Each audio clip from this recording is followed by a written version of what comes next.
ചേട്ടാ ഉച്ചത്തേക്കുള്ള ഭക്ഷണം എടുത്ത് വെച്ചിട്ടുണ്ട്. ചുമ്മാ ദേഹം അനങ്ങുന്നില്ലല്ലോ, അതിൽ അനങ്ങട്ട്. നിങ്ങളാണ് ഇങ്ങനെ വഷളാക്കുന്നത്. ദേഹം അനങ്ങാത്ത അങ്ങനെ പിടിച്ച് ഈർക്കിലനങ്ങാൻ വെച്ചിരിക്കുന്നു. ഇല്ലേ നിന്റെ അനിയനാ അച്ഛനാ?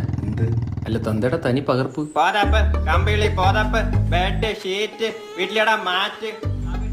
ഇതേ നോക്കടാ, നമ്മുടെ നാട്ടിൽ നിന്ന് പണിയെടുത്തിരിക്കുന്നു. നമ്മുടെ തന്തമാര് കാണണ്ടല്ലേ, അവനെ വെച്ചായിരിക്കും അടുത്ത് പോവാം. ഇത് ഏത് ഭാഷ? ഇനി വേടാ. എന്താ ചേട്ടാ? ഞങ്ങളുടെ നാട്ടിൽ വന്ന് ജോലിയുള്ള ചങ്കുറപ്പ് ഉണ്ടോടാ നിനക്ക്? ചേട്ടാ ജോലി ചെയ്യാൻ സങ്കറുപ്പ് വേണ്ട ചേട്ടാ, നല്ലൊരു മനസ്സുണ്ടായാൽ മതി ചേട്ടാ.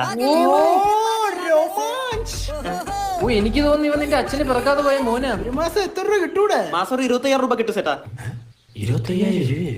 എന്താ ചേട്ടാ? അല്ലടാ നീ ഷീറ്റ് തന്നെയാണോ വിൽക്കുന്നത് നോക്കി? ചേട്ടാ ഓവർ ടൈം ചെയ്താ കിട്ടും ചേട്ടാ. എന്തിനാ ഇത്ര ഇടന്ന് മരിച്ച് പണിയെടുക്കുന്നത്? ഇവിടെ മലയാളികൾക്ക് പോലും ഇല്ലല്ലോ ഇത്ര ആത്മാർത്ഥത. നിനക്ക് ഇത്ര പൈസ എന്തിനി? ചേട്ടാ നീ കാനഡ പോണോ ചേട്ടാ? പതപ്പിക്കാൻ അല്ല ചേട്ടാ പഠിക്കാൻ.